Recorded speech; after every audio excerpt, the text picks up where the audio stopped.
Le 7 avril 2010, nous avons ouvert ce service de psychiatrie à l'Hôtel-Dieu de France. Tout était neuf et c'était nouveau pour nous tous, pour toute l'équipe, qui est rentrée donc dans ce service avec l'admission d'un premier patient d'un certain âge qui avait une démence avec des troubles du comportement. Et nous avons entamé tout de suite une prise en charge pour ce patient. Et c'était pour nous le premier jour de ce service. La mission de notre service est triple. Une première mission de traitement, d'accompagnement et de suivi des patients et de leurs familles. Cette mission, elle s'exprime dans la définition d'un projet de soins individualisé, lequel projet de soins repose sur deux dimensions. Une dimension interdisciplinaire, où le regard des différents acteurs de soins se croise pour donner un sens à la prise en charge, et une dimension éthique avec l'ensemble des fondements éthiques qui sous-tendent le soin. Une deuxième mission d'enseignement et de recherche, et une troisième mission sociale, d'aide aux personnes souffrant de précarité sociale.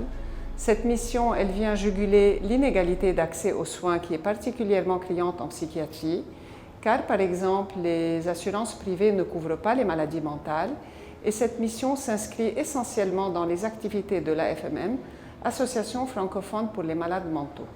L'Association francophone pour les malades mentaux, fondée en 2015 par un groupe de professionnels de la santé, vise à donner des chances égales aux personnes pour se soigner, tente de sensibiliser la société et l'environnement et plaidoie en faveur des droits des personnes souffrant de troubles mentaux. Les prises en charge que nous offrons sont multiples et variées.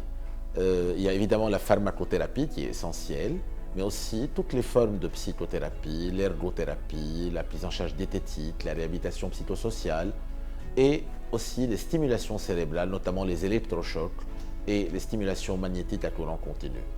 Tout cela pour dire qu'on n'a pas une pensée unique, c'est une prise en charge globale et intégrée. Par rapport à la réhabilitation psychosociale, l'un des volets de nos prises en charge, elle renvoie à l'ensemble des procédés qui visent à aider la personne souffrant de troubles mentaux à se rétablir, c'est-à-dire à atteindre un niveau de vie et d'adaptation satisfaisant à ses attentes. Les outils aidants sont variés.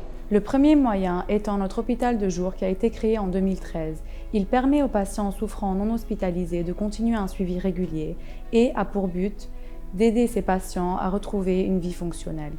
Les activités rééducatives sont mises en place et animées par notre équipe multidisciplinaire. Un autre outil qui vise à optimiser l'autonomie du patient est l'activité physique adaptée, introduite en 2018 dans notre service, qui cherche, grâce à un ensemble d'activités adaptées aux capacités de la personne, à améliorer la qualité de vie et à contribuer à la réinsertion sociale. L'un des outils assurés par le service dès l'année 2019 est la remédiation cognitive, qui consiste en une thérapie visant à optimiser les aptitudes cognitives de la personne, ce qui va lui permettre de se réinsérer socialement. La psychoéducation des familles de personnes souffrant de troubles mentaux, encore un pilier de la réhabilitation psychosociale, fait partie de l'éventail des soins assurés dans le service, et ce depuis 2013. Il s'agit là d'une approche familiale éducative qui se traduit par un programme étalé sur plusieurs semaines, à raison d'une séance par semaine, animée par les différents acteurs de soins, où sont abordées les causes des symptômes, le traitement, l'évolution et la communication dans le trouble. Voilà donc notre aventure après 12 ans de ce service.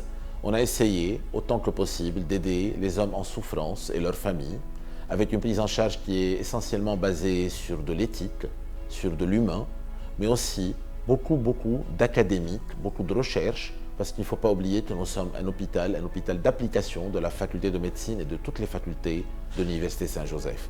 Et je voudrais à cet égard remercier ceux qui ont conçu ce service en premier, ça veut dire essentiellement les pères jésuites et M. Joseph Ataï, qui était le directeur de l'époque.